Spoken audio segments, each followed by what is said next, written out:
यहाँ से जो डस्टर गाड़ी लेके आए जो हत्यारे, उन्होंने यहाँ आके और अंदर गाड़ी घुसा रहे थे।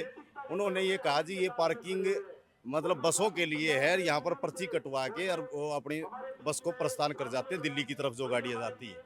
लेकिन उन्होंने इस बात को लेकर कहा-सुनी कर दी। बाद में विडंबना ये है यहाँ पर जो पीसीआर खड़ी थी, वो पीसीआर वालों ने भी उनको पकड़ने की कोशिश नहीं की। जैसे वो उनको कह के जाते हैं तो उन्होंने वो बिंडे वगैरह लकड़ी का वो निकाल कर उसको मारा है। फिर उनकी गाड़ी की खिड़की खुली थी, जैसे प्रत्यक्षदर्शी बताते हैं। तो उन्होंने फिर गाड़ी भगाने का काम किया, उसके वो खिड़की भी लगी है जिससे उसका नीचे गिर गया, वो सिर्फ काफ़ी चोट आई। और जो यहाँ के प्रत्यक्षदर्शी थे, जो ये प्रशासन पुलिस की जो नैतिक जिम्मेवारी बढ़ती थी, वो उसको उठा के मतलब अस्पताल तक जो उसको प्राथमिक उपचार मिलना चाहिए था, उसमें काफ़ी लेट हो गया। बात और मैं कहना चाहूंगा यहाँ पे सीसीटीवी की व्यवस्था नहीं है। जी। सीसीटीवी की व्यवस्था, क्योंकि देखे एक जिम्मेवारी बना है, यहाँ पे बहुत सारी पब्लिक आवे है जावे है, कोई भी घटना घटित हो उसका है। आज देखे एक सरकारी एम्प्लॉय के साथ में ही घटना घटित होगी, आम जनता के साथ में भी हो उसका है। तो यहाँ क्या हरियाणा रोडवेज को नहीं चाहिए कि यहाँ पर हर चप्पे चप्पे पे लगाना ये चाहिए सीसीटीवी? आपका सवाल बिल्कुल वाजिब है। ये तो एक सार्वजनिक जगह है। सरकार तो दावे यहाँ तक करती है कि गांव के हर चौराहे पर हम सीसीटीवी कैमरे लगाएंगे, उसका अलग से पंचायत फंड देंगे, हम उसका बजट देंगे। यहाँ के महाप्रबंधक की ये नैतिक जिम्मेवारी बनती है, जहाँ पर आम जन का आना जाना लगा रहता है, उस जगह पर सीसीटीवी कैमरे होने चाहिए। लेकिन इंडोर आउटडोर पे तो सबसे ज्यादा मैन है, कहाँ तक कोई प्रवेश करके जावे है, कहाँ तक निकल कर जावे है। तो एग्जिट पे और एंट्री के ऊपर तो सबसे ज्यादा जरूरी है ये हाँ, चीज। इससे तो ये हो गया कि भी हर जगह लापरवाही है।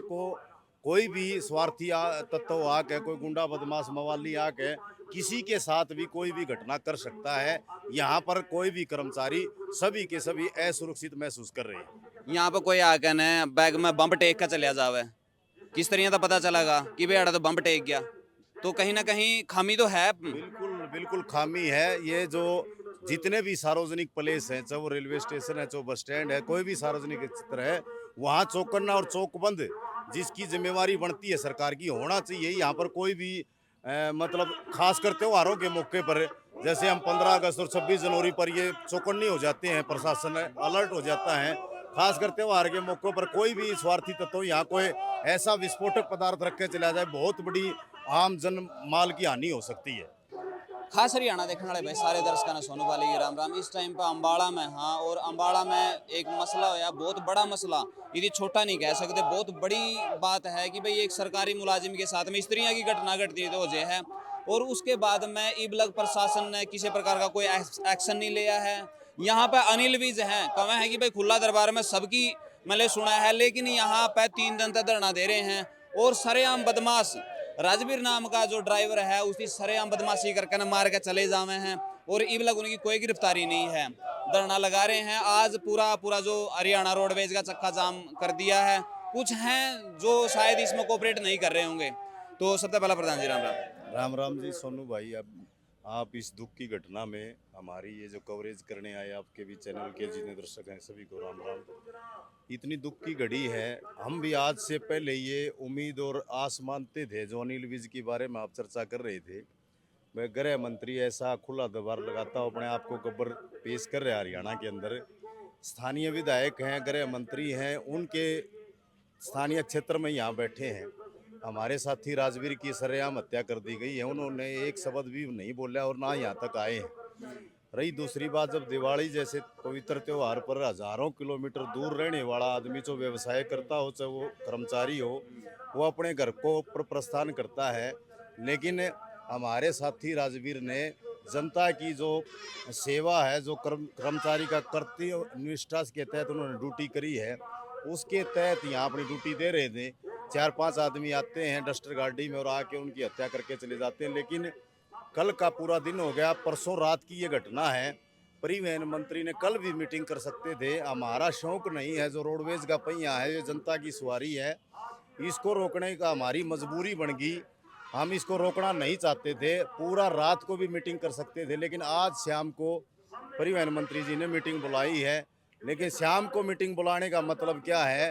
पूरे प्रदेश के खजाने में लगभग रोडवेज 5 करोड़ रुपए डालती है, और हमारी एक छोटी ही मांग थी, वह जो पीड़ित परिवार हैं, जिसकी सरेआम हत्या कर दी गई उसको 50 लाख रुपए कंपनसेशन के तहत मुआवजा राशि मिलनी चाहिए।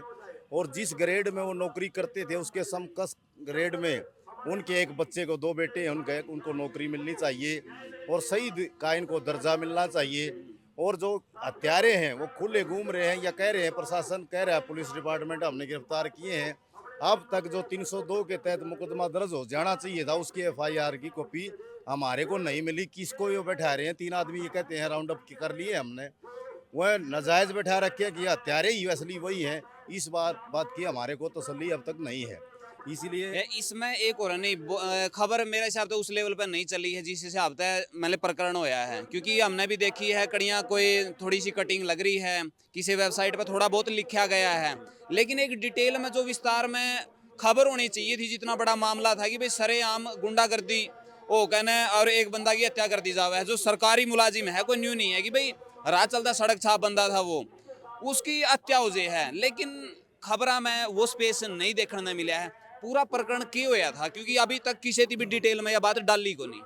पूरा प्रकरण की जो बात कह रहे हो, जैसे जो मीडिया कवरेज कर लेनी चाहिए थी, जो चौथा स्तंभ है, जो सच्चाई दिखानी चाहिए थी मीडिया ने, ये सामने है आपके इधर। ये पार्किंग फीस के जो लग रहा है, ये जो कैबिन बना रखा है, यहाँ पर रात को जो बाहर की, जो आउट स्टेट की गाड़ियाँ हैं, जो पंजाब की है, हिमाचल की है, उत्तराखंड की है, जो गाड़ियाँ बाहर दूसरे प्रदेशों की आती हैं, उनकी पार्किंग फीस लेते हैं। बस स्टैंड पे वो सवारी चढ़ाने का उनकी फीस काटने में उनकी ड्यूटी थी।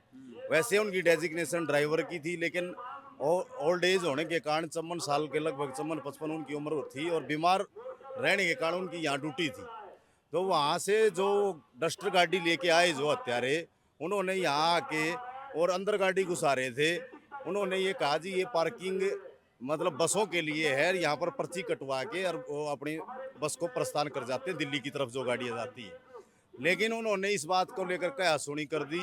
बाद में विडंबना ये है, यहाँ पर जो पीसीआर खड़ी थी, वो पीसीआर वालों ने भी उनको पकड़ने की कोशिश नहीं की। जैसे वो उनको कह के जाते हैं तो उन्होंने वो बिंडे वगैरह लकड़ी का वो निकाल कर उसको मारा है। फिर उनकी गाड़ी की खिड़की खुली थी, जैसे प्रत्यक्षदर्शी बताते हैं, तो उन्होंने फिर गाड़ी भगाने का काम किया। उसके वो खिड़की भी लगी है जिससे उसका नीचे गिर गया, वो सिर्फ काफ़ी चोट आई। और जो यहाँ के प्रत्यक्षदर्शी थे, जो ये प्रशासन पुलिस की जो नैतिक जिम्मेवारी बढ़ती थी, वो उसको उठा के मतलब अस्पताल तक जो उसको प्राथमिक उपचार मिलना चाहिए था, उसमें काफ़ी लेट हो गया। ज़्यादा खून निकलने से जब सिविल अस्पताल में हमारे साथी जो यहाँ पर थे गुरुद्वारा उसको लेके गए, और वहाँ जाने के बाद उन्होंने मतलब चंडीगढ़ पीजीआई उनको रेफर कर दिया, और ज़्यादा खून निकलने के कारण उनकी फिर मृत घोषित कर दिया पीजीआई में। तो ये है सारा घटनाक्रम। लेकिन जो मतलब सरकार की नैतिक लॉ एंड ऑर्डर की जो बात करते हैं, आम जन को सुरक्षित रखने की जो सरकार की जिम्मेवारी है, वो आज तार तार होती हमें दिखाई दी। यहाँ पर कोई भी हरियाणा प्रदेश के अंदर जनता का कोई भी नागरिक, कोई भी कर्मचारी सुरक्षित नहीं है। तो एक बात और मैं कहना चाहूँगा, यहाँ पे सीसीटीवी की व्यवस्था नहीं है जी, सीसीटीवी की व्यवस्था, क्योंकि देखे एक जिम्मेवारी बना है, यहाँ पे बहुत सारी पब्लिक आवे है जावे है, कोई भी घटना घटित हो उसका है। आज देखे एक सरकारी एम्प्लॉय के साथ में ही घटना घटित होगी, आम जनता के साथ में भी हो उसका है। तो यहाँ क्या हरियाणा रोडवेज को नहीं चाहिए कि यहाँ पर हर चप्पे चप्पे पे लगाना चाहिए सीसीटीवी? आपका सवाल बिल्कुल वाजिब है। ये तो एक सार्वजनिक जगह है। सरकार तो दावे यहाँ तक करती है कि गांव के हर चौराहे पर हम सीसीटीवी कैमरे लगाएंगे, उसका अलग से पंचायत फंड देंगे, हम उसका बजट देंगे। यहाँ के महाप्रबंधक की ये नैतिक जिम्मेवारी बनती है, जहाँ पर आम जन का आना जाना लगा रहता है, उस जगह पर सीसीटीवी कैमरे होने चाहिए। लेकिन इंडोर आउटडोर पे तो सबसे ज्यादा मैन है, कहाँ तक कोई प्रवेश करके जावा है, कहाँ तक निकल कर जावा है, तो एग्जिट पे और एंट्री के ऊपर तो सबसे ज्यादा जरूरी है ये चीज। इससे तो ये हो गया कि भी हर जगह लापरवाही है। कोई भी स्वार्थी तत्व आके, कोई गुंडा बदमाश मवाली आके किसी के साथ भी कोई भी घटना कर सकता है। यहाँ पर कोई भी कर्मचारी सभी के सभी असुरक्षित महसूस कर रहे हैं। यहाँ पे कोई आके न बैग में बम टेक का चलिया जावे, किस तरह का पता चलेगा कि भाई अड़ा तो बम टेक गया?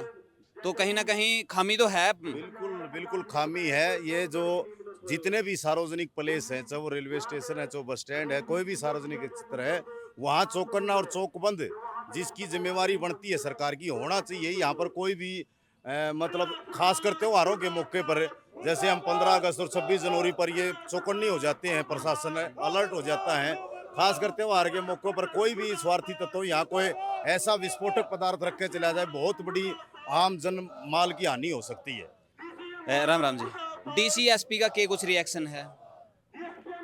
कल से यहाँ का डीसीएसपी गंभीर नहीं है। यहाँ कभी तहसीलदार की, कभी किसी की, छोटे अधिकारियों की ड्यूटी लगा रहे।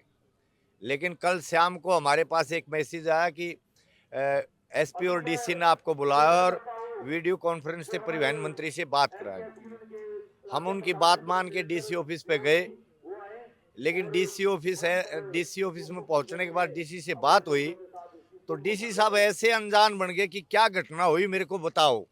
यानी कि उसे जैसे पता ही नहीं दो दिन हो। के बाद ऐसे अनजान बन गए कि उसको पता ही नहीं हो। जैसे हमने बताई घटना, उसके बाद हमने सवाल भी किया कि डीसी साहब आप जिले के मालिक हो, 2 दिन से हम बैठे हैं, हमारे साथ हमारे साथी का पार्थिव शरीर है, आपकी नैतिक जिम्मेवारी भी बनती है, ड्यूटी तो है सरकारी, इसके अलावा नैतिक जिम्मेवारी भी बनती है कि एक आदमी का पार्थिव शरीर धरे, सैकड़ों लोग वहां बैठे हैं, आपने कोई सुध नहीं ली। इतने बड़े अधिकारी के पास में फिर जो सीआईडी है वो क्या काम कर रहा है? क्योंकि सीआईडी का काम ये हुआ है कि कोई घटना घटित होने वाली है या होगी, उसकी तुरंत जानकारी ऊपर देना हुआ है।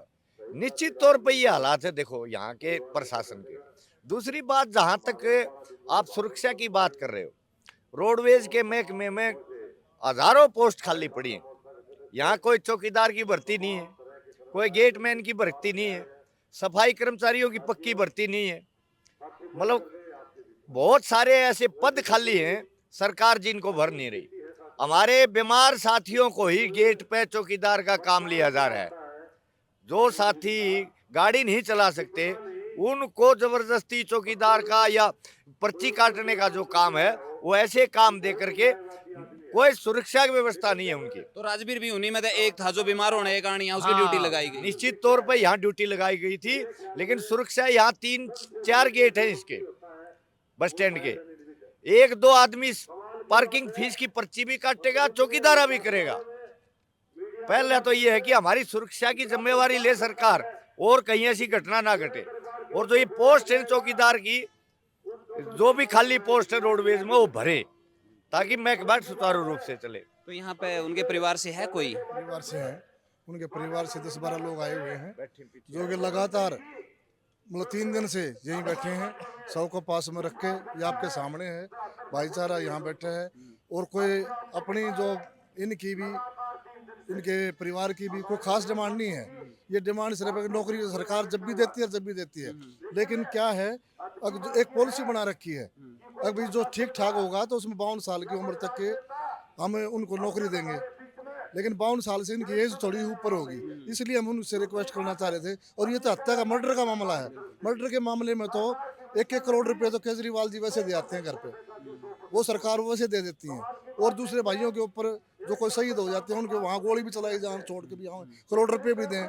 यहाँ पे कोई मुआवजा खास नहीं मांग रखे, 50 लाख रुपए की डिमांड की थी, वो भी सरकार मतलब यहाँ तक पहुँचे भी नहीं। दूसरी बात, यहाँ पे कोई भी प्रशासन का अधिकारी, एसपी है, डीसी है, कम से कम किसी के भी घर पर मौत हो जाए तो बस सांत्वना देने के लिए भी चले जाते हैं। हमने ये नहीं कहा अभी तुम पैसे देकर जाओ, कम से कम आके ये तो ढांढस तो बंधाओ, अभी हम तुम्हारे साथ हैं, जो भी होगा हम कराएंगे। तो अनिल विज जी यहाँ पे नहीं आए? ना अनिल विज जी आए, ना डीसी साहब आए, ना एसपी साहब आए। यहाँ पे कोई भी प्रशासन का कोई भी अधिकारी तो नहीं। आम जनता की उम्मीद करेगी जब एक मैंने सोच लो महकमा का मनस है तो उसी का ऊपर से अभी तक नहीं आए हैं। हाँ देखो, एक सरकारी एम्प्लॉइज जो ड्यूटी के दौरान ये घटना हो जाती है तो मैं तो, हमारे को थोड़ी ही, मैं सोनीपत से हूँ, हमें ये लगता था अभी अनिल विज जी वास्तव में बड़ी आदमी है।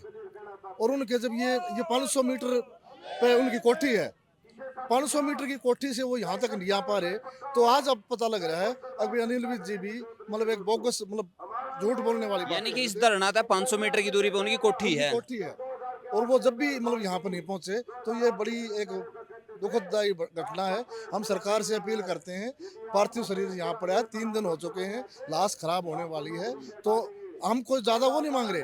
आज ये जो बसें खड़ी हैं, बसों के ऊपर कम से कम 10 करोड़ रुपए का घाटा होगा, 14 करोड़ का अचानक। और ये क्या मांग रहे थे? 50 लाख रुपए मांग रहे थे। 50 लाख रुपए की डिमांड है, छोटी सी नौकरी है, नौकरी उनके परिवार को दे दो, और कोई ऐसी बात नहीं थी। धन्यवाद चाहता हूं। अपना नाम क्या है? मेरा नाम कसर काद्यान है, मैं हरियाणा रोड में चालक संघ राज्य प्रधान।